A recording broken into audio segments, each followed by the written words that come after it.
Olá, olá pessoal, sejam bem-vindos de volta para o nosso segundo bloco da primeira aula do preparatório para a segunda fase da OAB em civil, aqui pelo LAC Concursos e gratuito no YouTube.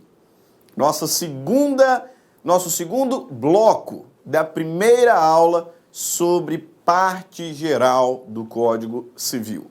No primeiro bloco, conceituamos pessoa natural, conceituamos personalidade jurídica e tratamos sobre o início da personalidade. Com relação ao início da personalidade, eu disse, Código Civil, artigo 2º, primeira parte. A personalidade começa do nascimento com vida.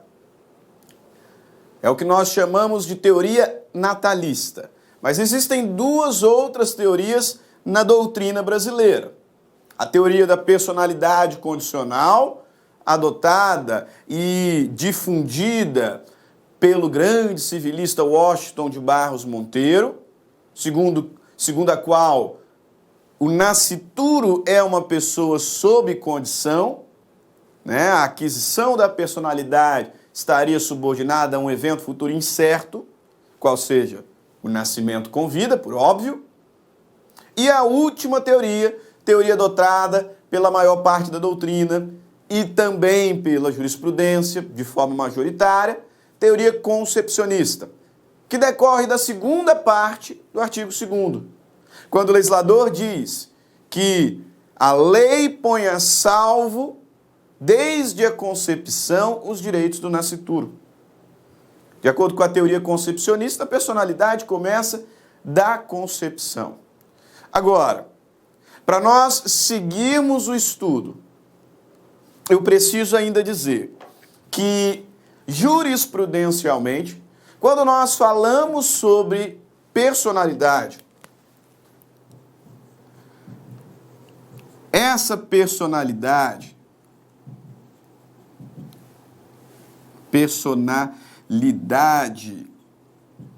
ela será analisada a partir de duas perspectivas, por assim dizer.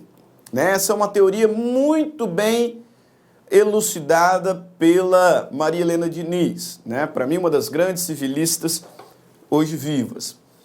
Personalidade, nós vamos analisar a partir de duas perspectivas. Personalidade formal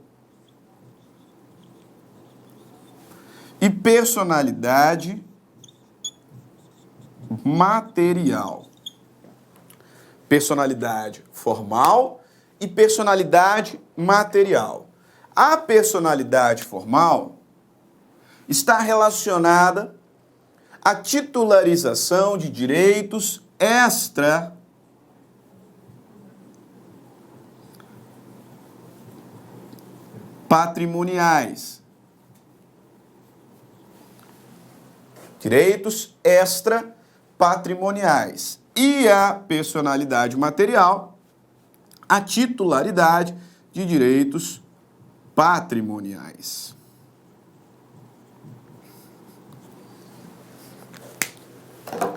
Essa personalidade formal, que está relacionada à aquisição, à titularidade de direitos extrapatrimoniais, ela começa da concepção.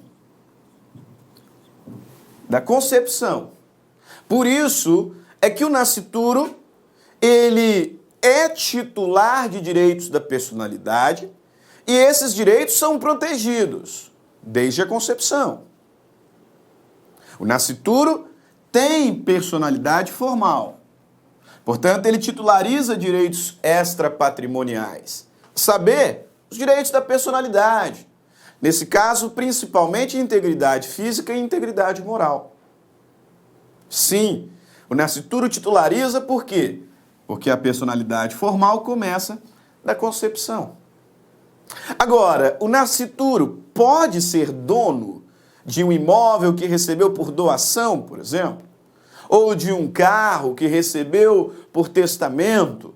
O nascituro, se for dono de um carro, pode vender Ou pode comprar um? Não, não pode.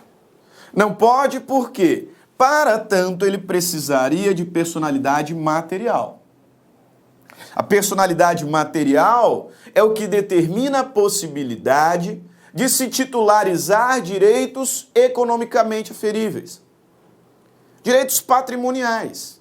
E esta personalidade começa do nascimento. E nascimento com vida. Portanto, o nascituro, professor, ele é herdeiro? É. Está lá, no Código Civil. Artigo 1798, que vai dizer que o nascituro é herdeiro legítimo. Legitimam-se a suceder as pessoas nascidas ou já concebidas.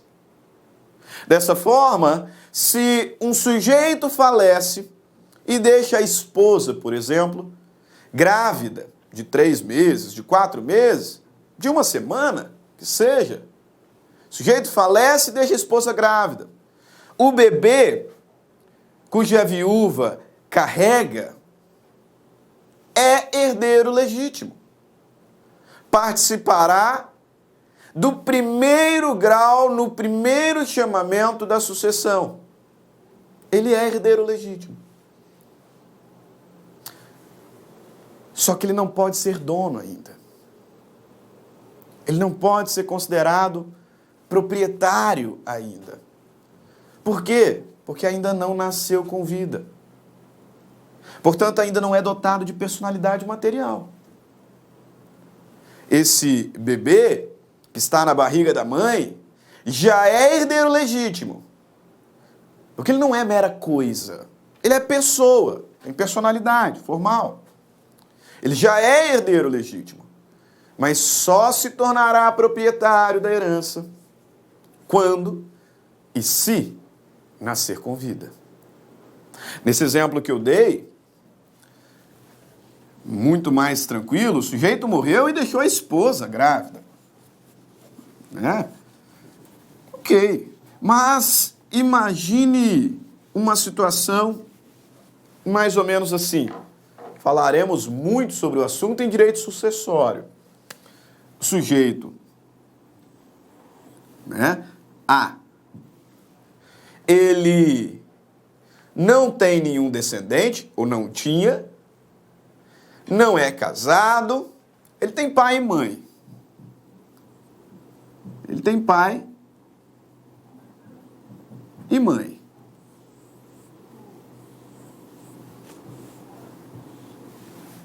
Pai e mãe.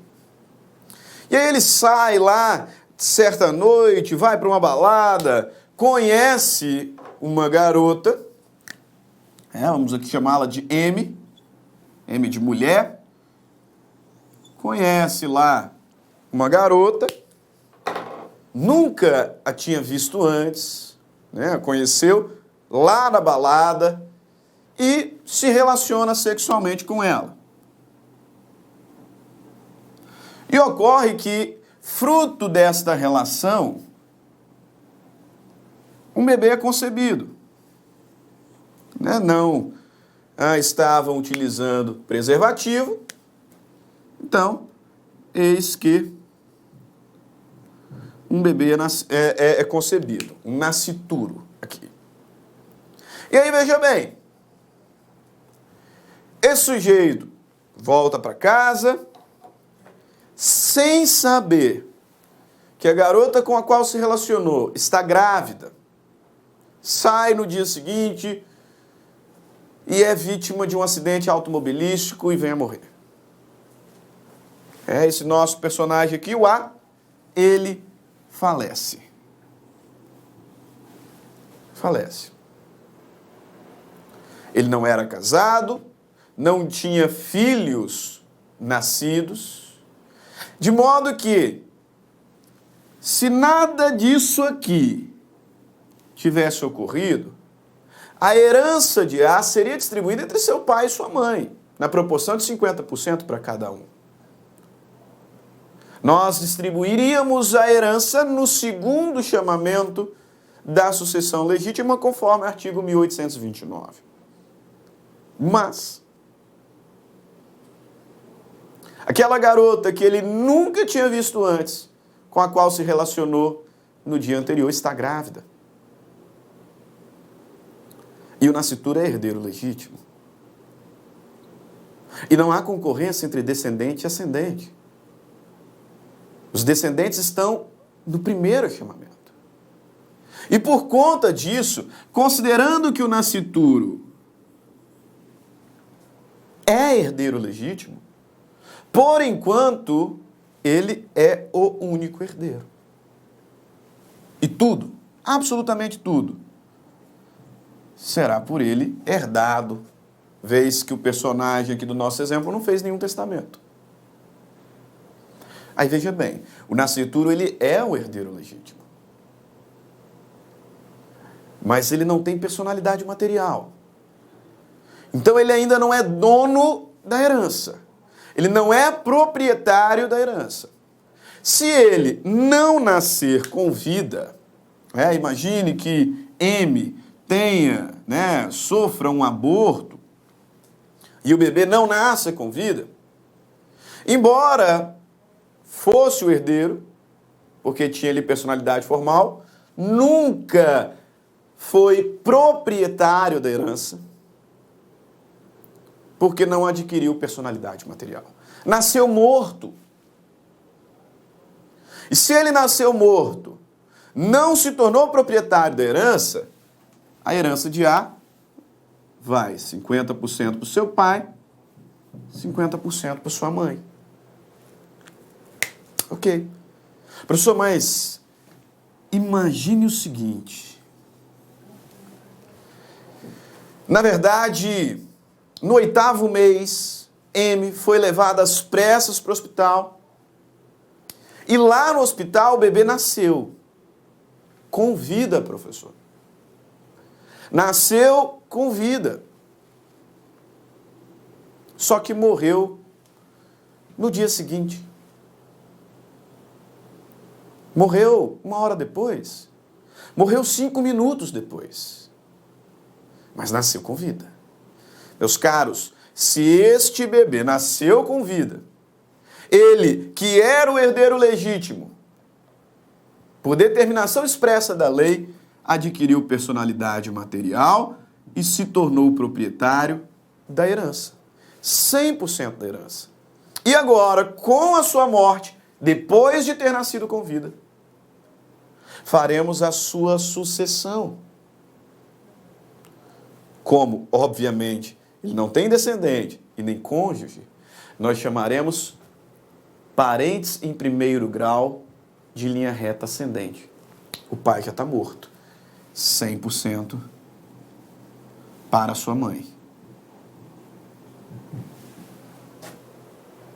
Eu poderia até dizer que num caso como esse, todo o patrimônio de A foi parar com aquela garota que ele nem a conhecia, com a qual se relacionou uma única vez, numa única noite, depois de uma balada. Sim, faticamente foi o que aconteceu. Mas, na verdade, todo o patrimônio de A foi herdado pelo seu filho, no primeiro chamamento da sucessão legítima. E não interessa se esse filho durou 5 dias, viveu 3 anos, 10 anos, 20 anos.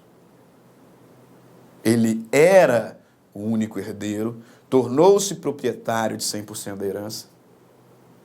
E uma vez falecido, o seu patrimônio foi para sua mãe. Primeira herdeira legítima conforme a ordem de vocação hereditária. Perceberam a diferença da personalidade material e personalidade formal? A personalidade formal atribui ao nascituro a titularidade de direitos extrapatrimoniais. Desde a concepção, o nascituro terá os seus direitos Que direitos? Direitos extrapatrimoniais, direitos da personalidade, protegidos. Terá. Agora, só quando e se nascer com vida é que ele adquirirá direitos patrimoniais.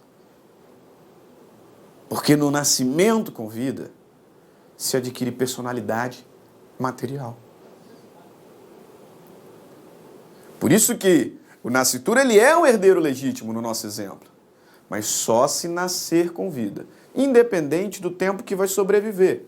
Somente se nascer com vida é que se tornará proprietário da herança. Ótimo, professor. Qual é o momento que marca o nascimento com vida? O que determina nascer com vida? E que acarreta esse efeito importantíssimo que nós vimos. No Brasil, o que marca o nascimento com vida? É a respiração. O bebê que está lá no ventre da mãe, ele não respira, né? Assim como nós. O pulmãozinho não funciona ali dentro. De modo que o que marca o nascimento com vida, o que marca a vida extrauterina é a respiração. Respirou, nasceu com vida. Não interessa se durou um dia, se durou horas, se durou minutos. Respirou, nasceu com vida. E adquiriu personalidade material. No nosso exemplo, tornou-se proprietário da herança. A atividade cardiorrespiratória é o que determina o nascimento com vida para efeitos jurídicos.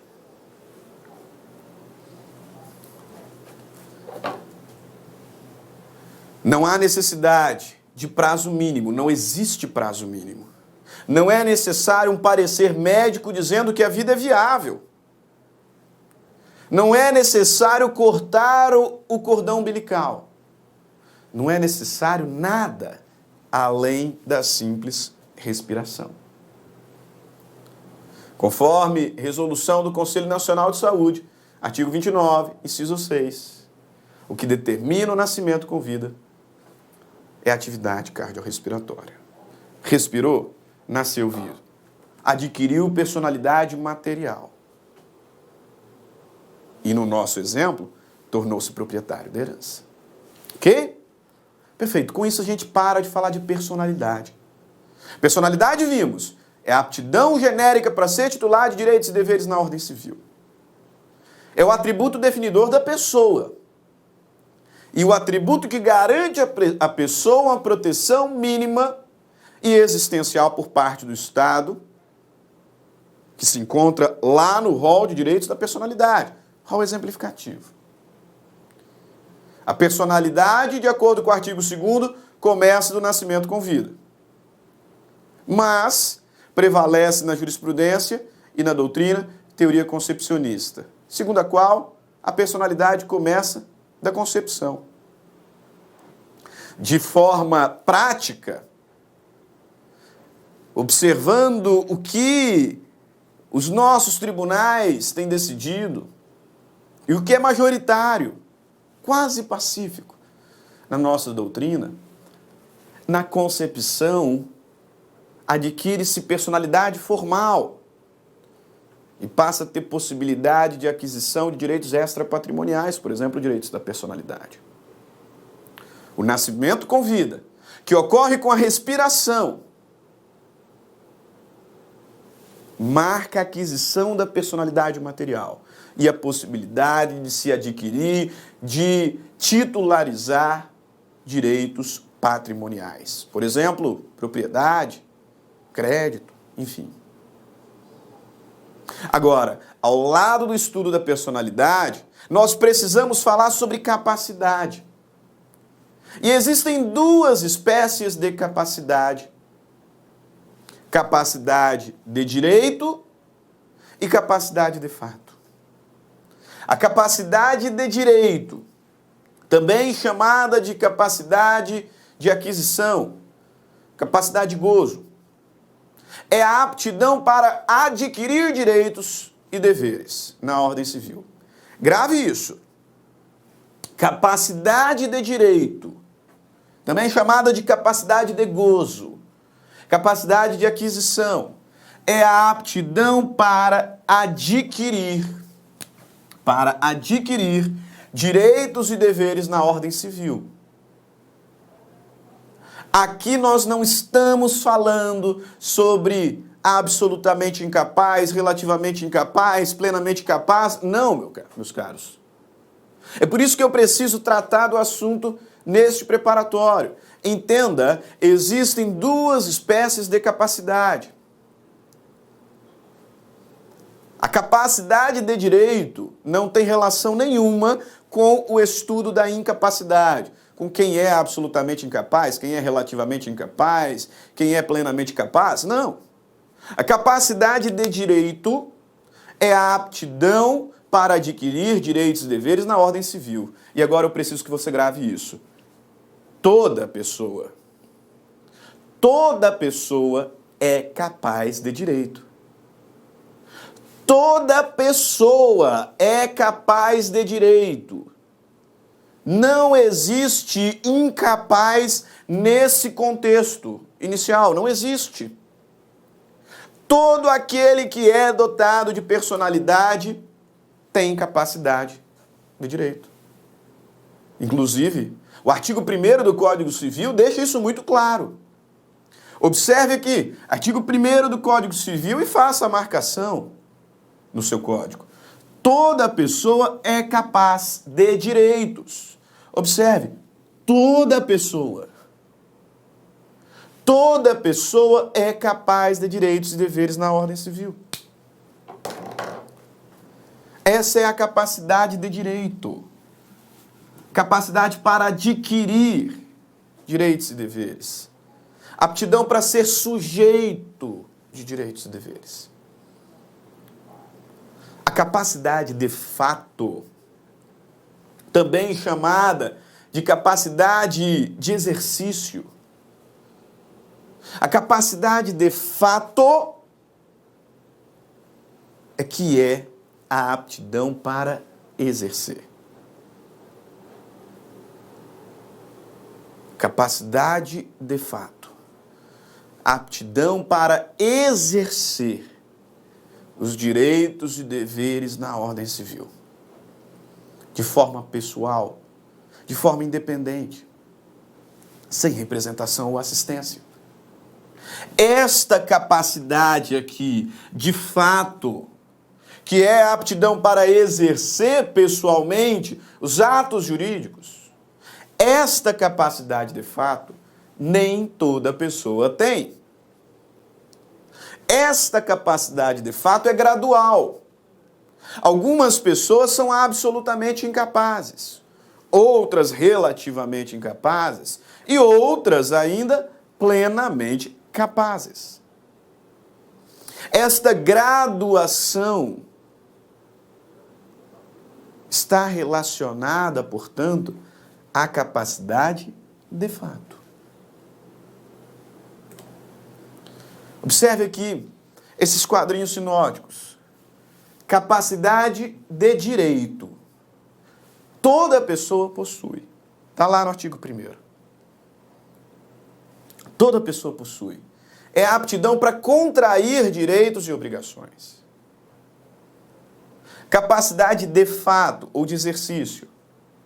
Essa nem toda pessoa possui. Pois trata-se da aptidão para exercer os atos jurídicos pessoalmente. No contexto da capacidade de fato, alguns são absolutamente incapazes, outros relativamente incapazes. E por fim, se o sujeito tem capacidade de fato e tem capacidade de direito, então ele é plenamente capaz. A soma da capacidade de direito, que toda pessoa tem, com a capacidade de fato, configura ou resulta naquilo que chamamos de capacidade plena. Agora, se a pessoa tem apenas capacidade de direito, nós chamaremos ela de incapaz. Cuidado com isso. Se a pessoa só tem capacidade de direito, a doutrina, a legislação, a qualificará como incapaz.